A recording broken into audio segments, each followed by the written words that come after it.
বিগত কালকে যেটা ব্যারাকপুরের সাংসদ যিনি আজকে দিনে আছেন পার্থ ভৌমিকজি একটা মন্তব্য করেছেন যে জগদ্দলের বিধায়ক সোমনাথ শ্যাম ইচিনি তাকে মার্ডার করার জন্য ভাড়া করে লোক আনা হচ্ছে।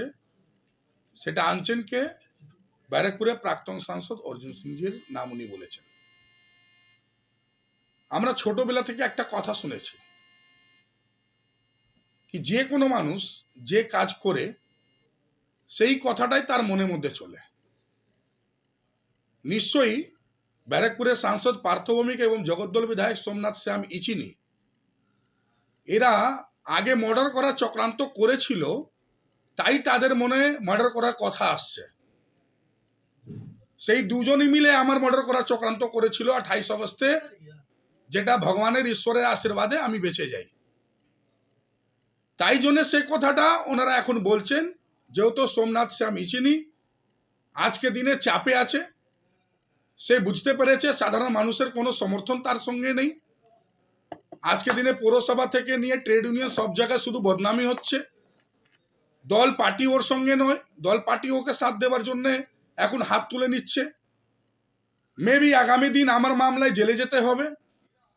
তাই জন্য এই পুরোপুরি একটা নতুন গল্প এনারা সাজিয়েছেন। আমি পরিষ্কার ব্যারাকপুরের সাংসদ এবং পুরো তৃণমূল কংগ্রেস পার্টিকে জানিয়ে দিতে চাই যে ভারতীয় জনতা পার্টি কালচার মার্ডার করার নয়, ভারতীয় জনতা পার্টি কালচার কারো মারার নয়। এই কালচারটা হচ্ছে তৃণমূল কংগ্রেসের, যেটা ব্যারাকপুরে মানুষ নিশ্চয়ই দেখেছে যে কিছুদিন আগে ঠিক ইলেকশনের আগে কাপাচকলা পঞ্চায়েতে একটা লোককে মেরে পিটিয়ে দেওয়া হয়।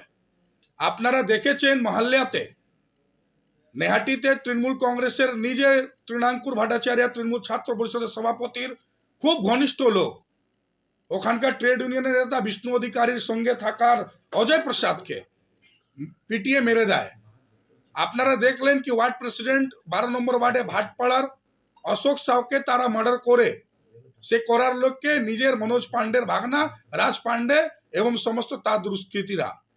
এবং সাথে সাথে আপনারা দেখতে পেরেছেন নর্থ ব্যারাকপুরে ভাইস চেয়ারম্যান দুদিন নিখোঁজ, তারপরে তার বডি তার বাড়িতে হ্যাঙ্গিং পজিশনে পাওয়া যায়। আজকে দিনে তৃণমূলেই লোক একজনকে অ্যারেস্ট করা হয়েছে পুলিশের মাধ্যমে। এই মার্ডার করার কালচারটা হচ্ছে তৃণমূল কংগ্রেসের, এটা ভারতীয় জনতা পার্টি কালচার নাই। এই কাজগুলো করছে তৃণমূল কংগ্রেস, তাই তৃণমূল কংগ্রেসের নেতাদের এবং এখানকার সাংসদের মুখ থেকেই কথাটা বেরিয়েছে। আমাদের ভারতীয় জনতা পার্টি কালচার সাধারণ মানুষের জন্য কাজ করার কালচার। আমাদের মাননীয় পূর্ব সাংসদ আমাদের নেতা অর্জুন সিংজি ভারতীয় জনতা পার্টির কালচারের উপরে বিশ্বাস করেন, তাই সাধারণ মানুষের সঙ্গে থেকে উনি কাজ করছেন। আজকে ভারতীয় জনতা পার্টির উপরে বিশ্বাস মানুষের বেড়েছে, তাই আজকে দিনে ভয় ওনারা এইসব কথাটা বলছেন। আমি সাথে সাথে আপনাদেরকে বলে দিই, এই মার্ডার করার চক্রান্তটা হচ্ছে টোটালি তৃণমূল কংগ্রেসের, যেটা উনি আমার উপরে করেছেন এবং আজকে দিনে আমাদের প্রাক্তন সাংসদ অর্জুন সিংয়ের নিয়ে ওনারা একটা নতুন ষড়যন্ত্র করছেন। আপনারা নিশ্চয়ই রাশিয়ান কেমিক্যালের কথাটা শুনেছেন। আমি আপনাদের কাছে বলে দিই, আপনারা নিশ্চয়ই মিডিয়া বন্ধুদের জানা উচিত কি রাশিয়ান একজন স্পাই যখন আমেরিকার সঙ্গে হাত মিলিয়ে নেয় তখন সেই রাশিয়ান স্পাইকে কেমিক্যাল দিয়ে মারা হয়েছিল। সেই কেমিক্যালটা ইউজ করার এখানে প্ল্যানিং চলছে তৃণমূল কংগ্রেসের। আজকে দিনে তৃণমূল কংগ্রেসের কোনো জায়গায় জমি নেই বলে প্রাথমিক এইসব উল্টো পাল্টা কথা বলে যাচ্ছে, তার মাথা খারাপ হয়ে গেছে। তাদের উপরে অ্যাটাক করেছে, তার আগে বিহার থেকে এসেছে, তারা টোটালি ভাটপাড়া ব্যারাকপুরের জগদ্দলের লোক। আজকে দিনে ক্রিমিনালদেরকে পুরো বাড়াবা দিয়েছে তৃণমূল কংগ্রেস। 2019 সাল থেকে নিয়ে 2021 সাল মনোজ বর্মা তখন এখানকার সিপি, দমদম জেল থেকে নিয়ে ব্যারাকপুর জেলে যত ক্রিমিনাল ছিল সব ক্রিমিনালকে মনোজ বর্মা মাধ্যমে এখানে বের করা হয় এবং এই পার্থ ভৌমিক সোমনাথ শ্যাম ইচিনি তাদেরকে সিকিউরিটি দিয়ে এলাকায় রাখে। সেই ক্রিমিনালরা আজকে দিনে এলাকায় রাজত্ব করছে, তারা আজকে দিনে নেতা হয়ে দাঁড়িয়েছে। আপনি দেখুন না মঞ্চতে বিভিন্ন রকমের ক্রিমিনাল তাদের সঙ্গে দেখা যাবে, তারা মিছিলে হাঁটছে, তারা তাদের মঞ্চতে থাকছে। তো ক্রিমিনাল তো এখানেই জন্ম দিয়েছে, বিহারের তো আর ক্রাইম নেই। বিহারে কোথায় আপনি ক্রাইম দেখতে পাচ্ছেন? প্রত্যেক দুদিন একদিন বা যদি মার্ডার হয় গুলি বোমা চলে, সেটা বাংলা তো হয়ে গেছে। এই পরিস্থিতি তো এখানকার তৃণমূলরা করেছে। টোটালি ক্রিমিনাল রাজ, রাজনীতির সঙ্গে ক্রিমিনালরা চলতো, কিন্তু আজকে ক্রিমিনালদেরকেই রাজনীতি করা হচ্ছে। আজকে ক্রিমিনালরাই রাজত্ব চালাচ্ছে, পশ্চিমবঙ্গ তো এই পজিশন চলে এসেছে।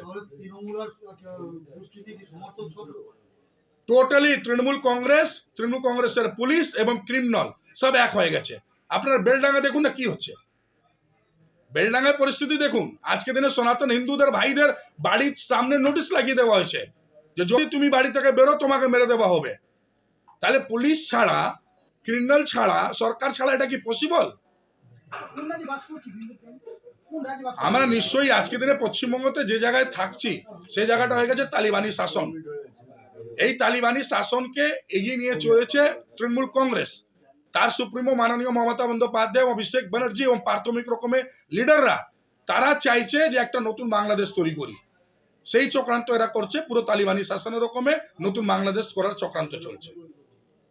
করা যাবে। আমাদের প্রাক্তন সাংসদ, আমাদের নেতা অর্জুন সিংজি এখানে নেই, উনি বাইরে আছেন। উনি আসলে কথা বলে, আমরা পার্টির সঙ্গে কথা বলে নিশ্চয়ই আগামী দিন আমরা কোর্টে এটা নিয়ে যাব। 100% হতাশা হয়ে গেছে। আজকে দিনে এমপি হওয়ার পর জায়গা ধরতে পারছে না, চারিদিকে শুধু মারপিট। ওর নিজের নেহাটি এমএলএ সনদ চ্যাটার্জি তার ছেলেকে, তাদেরই সনতের ছেলেকে, তার ওখানকারই ট্রেড ইউনিয়নের বিষ্ণু অধিকারের তার টিমরা তাকে রাত্রিবেলা পিটিয়ে দেয়। এদের অবস্থা তো দেখছেন, তৃণমূল কংগ্রেসের সুশান্ত ঘোষের বাড়িতে উঠে গুলি চালিয়ে দিচ্ছে। তো এদের অবস্থা পুরো খারাপ, টোটালি মার্ডার করা চক্রান্ত। এবং এরা বারে বলে বিহার থেকে লোক নিয়ে এসেছে। ভাটপাড়ায় এত শুটার তৈরি করে নিয়েছে এরা ব্যারাকপুরে এত ক্রিমিনাল তৈরি করে দিয়েছে যে ব্যারাকপুরের ব্যারাকপুর ক্রিমিনালদেরকে এবার ভাড়া করে অন্য জায়গায় নিয়ে যেতে হবে। এই পরিস্থিতি এরা নতুন করে তৈরি করিয়ে দিয়েছে। নিশ্চয়ই আপনি কি করে নাম বলতে পারেন, আপনি কি করে বলতে পারেন? এখন যেটা ব্যারাকপুরের সাংসদ প্রাথমিক বলছে যে আমি সিপি কে জানিয়েছি, এর মানে সিপি জানেন না। সিপি কে আপনি জানাচ্ছেন, মানে সিপির ভিজিলেন্স, সিপির পুলিশ ডিপার্টমেন্টটা পুরো ফেলুয়ার। তার থেকে বেশি এগিয়ে আছে তৃণমূল কংগ্রেসের সিস্টেমটা, প্রাথমিক সিস্টেমটা। তাই প্রাথমিক গিয়ে পুলিশকে বলছে। এইখানে এটা প্রমাণ হচ্ছে, যেটা বারে আমরা বলি যে এখানকার পুলিশকে চালাচ্ছে তৃণমূলের নেতারা। তাই তৃণমূলের সিস্টেমটা সব থেকে বেশি স্ট্রং। তারা খবর পেয়ে যাচ্ছে যে ভাড়া করে লোক এনে সোমনাথ স্বামীচিনি মার্ডার করা হবে। তাই উনি গিয়ে সিপি কে বলছেন। এটা টোটালি তৃণমূল কংগ্রেসের দ্বারা পরিচালিত এটা পরিকল্পনা। আর আমি আবার আপনাদেরকে বলছি, মানুষ যেটা করে সেটাই তার মনে থাকে। 28 আগস্টে আমার মার্ডার করা চক্রান্ত এই প্রাথমিক সোমনাথ স্বামীচিনি করেছিল, যার মামলা এখন এনআইএ ইনকোয়ারি করছে। এবং সেই রকমই আমাদের নেতা প্রাক্তন সাংসদ অর্জুন সিংজিকে মার্ডার করা চক্রান্ত এরাই করছে। তাই এদের মনে এই কথাটা চলে আসছে।